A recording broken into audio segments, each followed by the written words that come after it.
Lust, one of 7 sins, is defined as a very strong sexual desire. This one is very easy, it's obvious as day, and we can look at a few examples. Wrestling in general is littered with lust, from the storylines to the real-life encounters.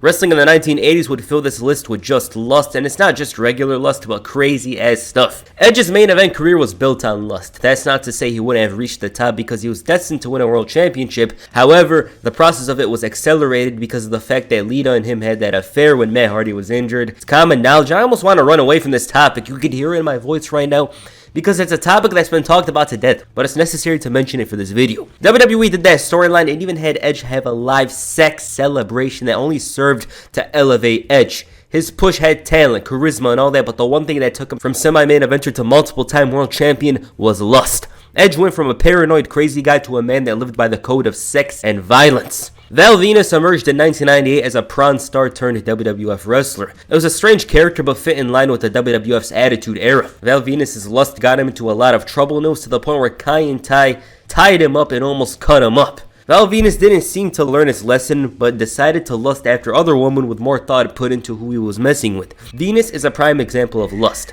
allowing for his in storyline small dick, dictating what he should be doing. There's many instances of lust in wrestling. Vince McMahon inside and outside the ring fits 2 of the different meanings of lust.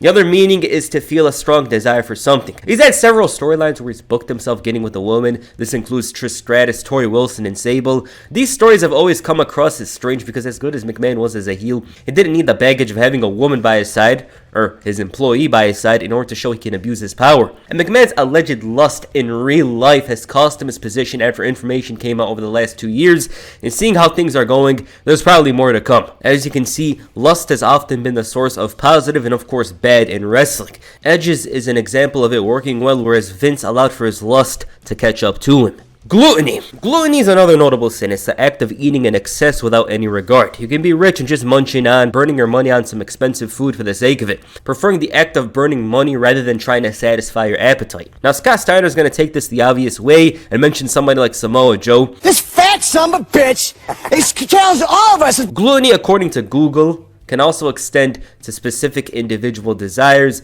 that may at least indirectly fail to benefit the community. Gluttony can be used in multiple ways. There was a point in time where WWE was just signing talent for the sake of it, creating farming systems in multiple countries, or at least intending to with the intention of hurting that country's independence scene. NXT in general, if WWE wanted it their way, would have expanded beyond the UK, going to Mexico and Japan, but those two had a much deeper connection with their fans. It didn't matter how hard WWE tried, they were never going to make their mark. Weakening competition is what matters. It worked a bit in the UK, but that also comes down to the speaking out movement. Remember how many names were accused in the British wrestling scene? It was crazy. Gluttony is excess in eating. WWE signed many wrestlers for the sake of it a couple of years ago. AEW now doesn't have that same exact situation as WWE did because WWE was the only top dog at the time, and any talent that got remotely big, they just signed like that and bring them to NXT. But after 2021, it seems a lot of signings are signed for the sake of it. They have a big debut, do 2 things, might feud with Jericho, then they disappear and it repeats. The thing is, if you have the chance to sign Will Ospreay, you should do it, no doubts about that. When I see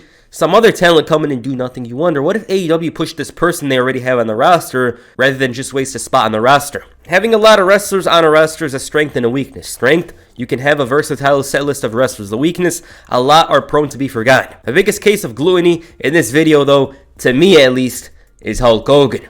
Or one of the most notables. I don't think it's the biggest. Hulk Hogan.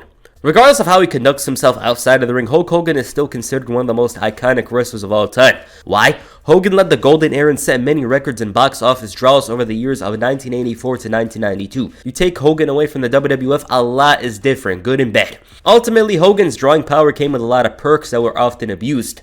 He had many years on the top. When it came time for him to let go, even in a time where his drawing power decreased a bit, Hogan opted to continue taking over, even at the detriment of others. 1993, Bret Hart's time on top, becomes in like that, all cool, becomes the #1 guy again, and of course, this is not only Hogan's responsibility, it's the WWF's. They wanted him on top, they obviously wanted him to lead things for a short time again. Hogan didn't know when to let go, but this would become even more apparent in WCW. Now, we will say, Hogan reestablished himself as a member of the New World Order. Mega Draw, one of the biggest wrestlers of 1997 despite his older age, but there were some problems. He had creative control there as opposed to the WWF, which meant he did as he saw fit. Starrcade 1997 was supposed to be the crowning moment of Sting, a story that had been built for about a year and a half. Sting was determined to take down the NWO, but the way the match went was incredibly weird. Sting took a clean pinfall after Nick Patrick counted the fall, which Hogan told him to do slowly.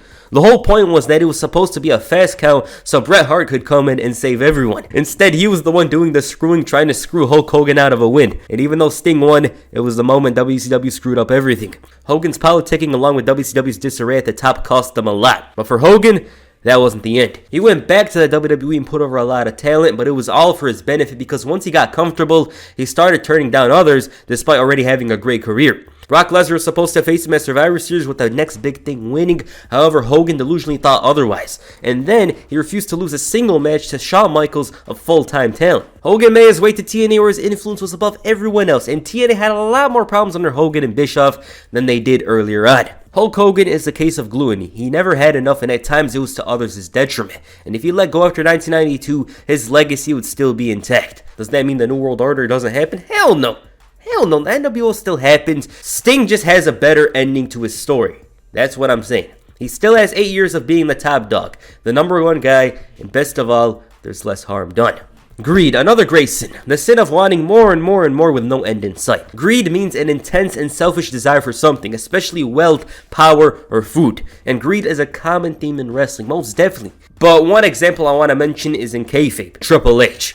God forbid you hear a long monologue about the reign of terror. Triple H this, Triple H that, dominated. We should talk about his entire heel run from 2000 to 2006. I don't want to talk about no reign of terror. You guys know. Triple H was greedy with power here. He was winning all the time, didn't know when to let go. You guys know that. In storyline though, the game prided himself on being the most dominant wrestler in the WWE, and his method of taking that moniker was unconventional. He married the boss's daughter to gain more and more power, and alongside the WWF Championship, Triple H was also in an authority role for a short time. But this wasn't enough for him. He had an entire faction by his side for protection, and constantly got one over the entire roster. Triple H's interest in power continued to intensify over the years. This included forming yet another faction to ensure he remains as the champion with no interest in an even playing field, because that serves no benefit to Triple H's empire. If anything, it causes harm and danger to it. And if his multiple-time world championship reigns weren't enough, Triple H thought he should have a chance at winning the title at WrestleMania 30.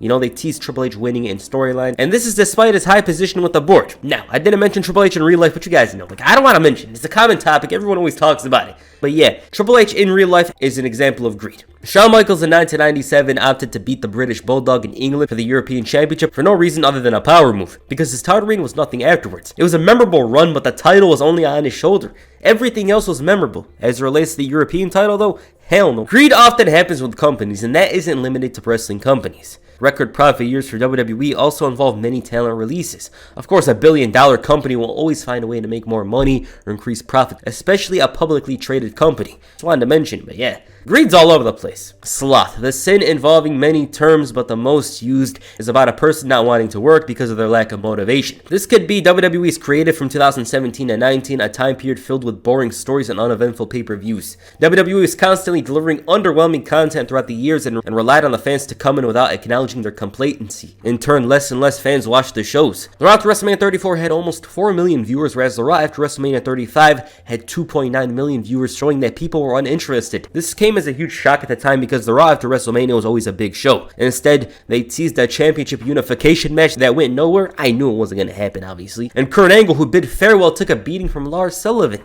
The biggest example of the term sloth as well is the theme songs. WWE's music team doesn't really try to give talent any distinctive sound.